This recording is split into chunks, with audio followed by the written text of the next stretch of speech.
Hi guys, and welcome back to episode 10 here on Raven's Haven. So today we're going to get into a story that happened to me a few years ago. It was kind of a crazy ordeal, but it all worked out fine. So let me start off by saying that between the ages of 16 and 18, I was kind of a wild child.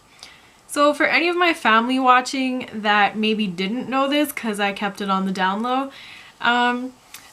I was really stupid and I'm sorry. But now I've really calmed down since then and I'm basically a little old lady at the ripe old age of 20 and I'm fine with that. I'm a good kid now. Near my 17th birthday, a little bit before though, that's when I started like hitting up the clubs and whatever and thinking I was cool and all that fun stuff. So I ended up with a fake ID at one point, but that's going to be a story for another day. And on one particular night, I went out with a group of friends, but we all started out at one place in particular because we knew that I could get into that place. So on that same night, there were like a bunch of big events happening at other clubs and whatever, like across the street and down the street and like close by. But we started at this one place to make sure that I could get in somewhere. So we went, we bought a bottle, we were having fun, and after a while, like everybody kind of wanted to check out what was going on at these other places. So they were kind of like rotating between, I think there were 3 places maybe. So some people went here and some people went there, and I was just like staying here because I didn't know if I could get into these other places. I think this was probably before I had my fake ID, which was like not even that good, but like I said, that'll be a story for another time. So as the group of people that I'm with starts like weeding out and getting smaller and smaller, it's just me and this one other guy left, and finally he was like, okay, I'm gonna go check out this, I'll be back in a little bit. And I was like, okay.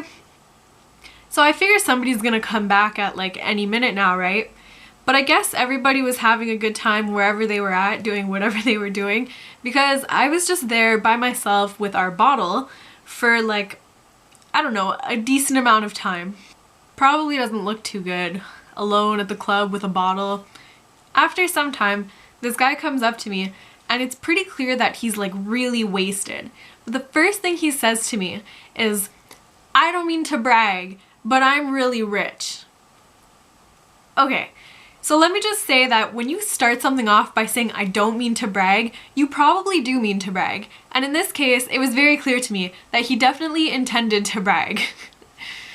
So I'm just there like, oh, great, good for you. Like, what do you want with me? Like, why are you telling me this? So the next words out of his mouth, I'll pay you $20,000 if you come home and sleep with me tonight.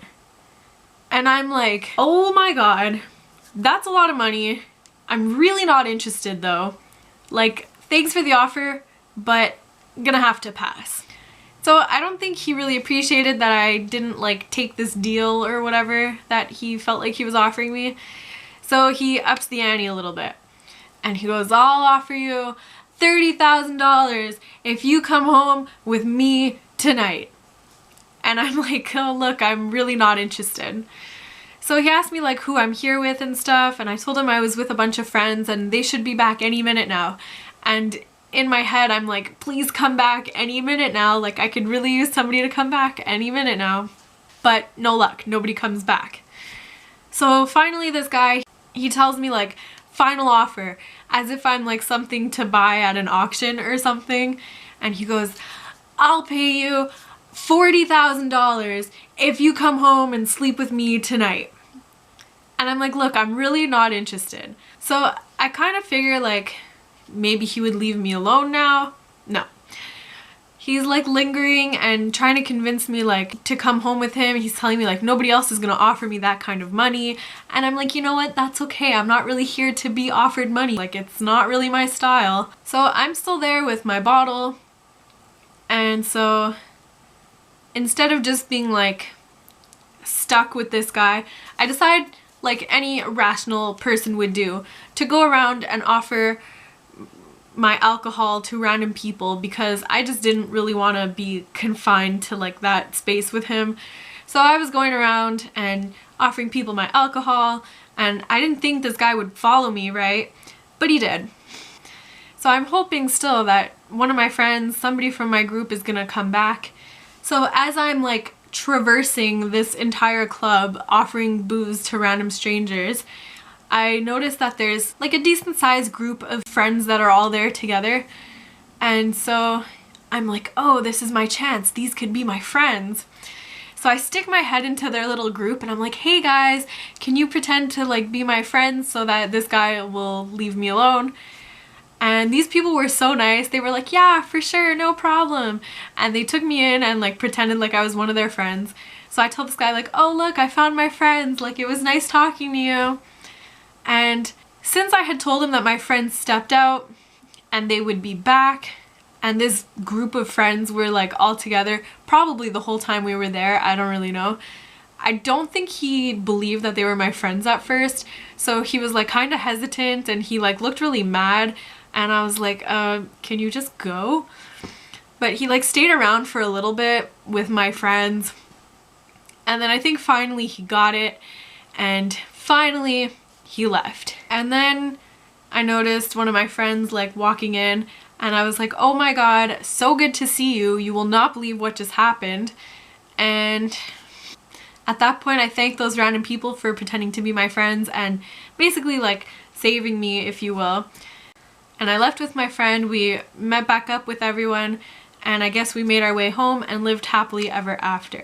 So obviously, given the setting, that guy couldn't have known or expected that I was underage, so I really can't blame him for that. But regardless of that, I can say he was a scumbag because I really wasn't for sale, and I made that clear to him, and he thought I would be if the price was right. Scumbag's gonna be scummy, right? So that was like a potentially dangerous situation I had myself in. And I'm definitely not by any means like recommending that you go out underage or that you put yourself in any kind of situation similar to this.